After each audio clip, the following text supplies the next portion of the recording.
Un jour, il y avait un homme riche qui avait chez lui à la maison un gardien. Et vous savez souvent qu'il y a des gardiens que même le patron ne salue jamais. C'est toujours les gardiens qui saluent le patron. Parce que le patron, lui, n'est pas bien éduqué. Lui ne peut pas saluer quelqu'un qui est inférieur que lui. C'est lui toujours qu'on doit saluer. Ce qui se passe, c'est quoi? Un jour, les gardiens viennent lui dire, patron, ma fille est malade. Son patron lui dit, ce n'est pas la fin du mois, je ne pourrai pas te donner l'argent, on attend jusqu'à la fin du mois. Tandis que son patron était à mesure de lui payer son salaire même avant. Le gardien lui a dit, s'il est possible, paye-moi au moins avant. Quand on arrivera à la fin du mois et tu n'auras plus besoin de me payer parce que j'avais déjà récupéré mon salaire. Parce que si on ne le fait pas, mon enfant va mourir.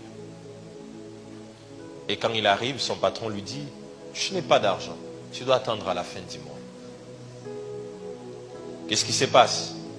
Quand le gardien arrive à l'hôpital, quelques temps après, son enfant est mort.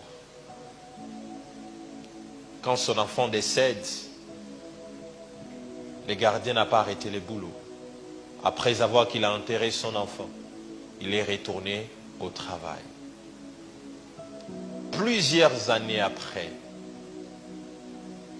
le patron est tombé malade. Quand le patron tombe malade, on l'amène à l'hôpital. Et quand on arrive avec le patron à l'hôpital, c'était tellement urgent qu'il fallait trouver la solution. Il fallait transfuser du sang au patron. Maintenant, il fallait trouver le groupe sanguin qui était compatible au groupe du patron. On a regardé dans ses enfants, ça n'allait pas. Sa propre femme, ça n'allait pas. On a cherché dans la ville, ça n'allait pas. On a dit on essaie d'abord les gardiens.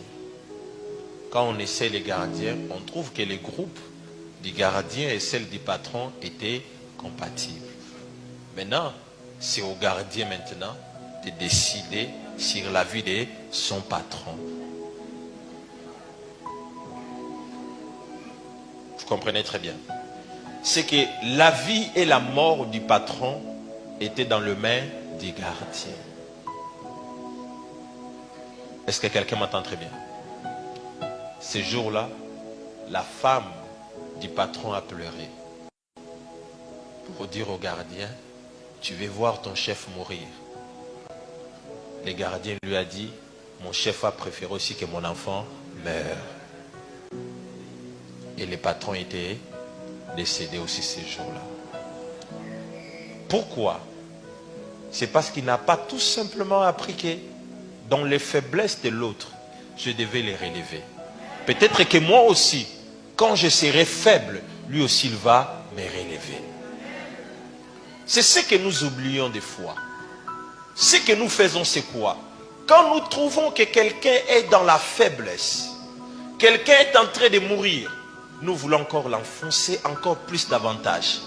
Mais nous oublions que le chemin est encore long. On n'est pas encore arrivé au bout.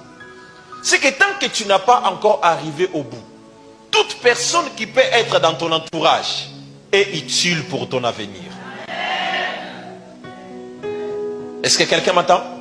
Et quoi? Est utile pour ton avenir. La Bible dit, deux vaut mieux qu'un. Parce que si l'autre tombe, l'autre pourra relever l'autre. Mais qu'est-ce que nous faisons aujourd'hui? Quand quelqu'un tombe, nous nous précipitons tous. Comment cherchons encore à l'enterrer? Mais nous oublions que nous, on n'a pas encore arrivé. Est-ce que quelqu'un m'entend? Maintenant, quand toi, tu préfères que lui, le meure aujourd'hui, tu vas continuer le chemin seul. Mais tu ne sais pas ce qui t'attend devant. Si les patrons avaient pris quelque temps, avaient pris un peu de son argent, il avait aidé les gardiens, c'est qu'il est en train de sauver sa vie dans le futur. Dans d'autres termes, je voulais dire à quelqu'un aujourd'hui, Peut-être la personne que tu aides aujourd'hui. Peut-être ça ne sera peut-être pas lui par qui tu seras récompensé. Ça peut être par son enfant ou par quelqu'un d'autre.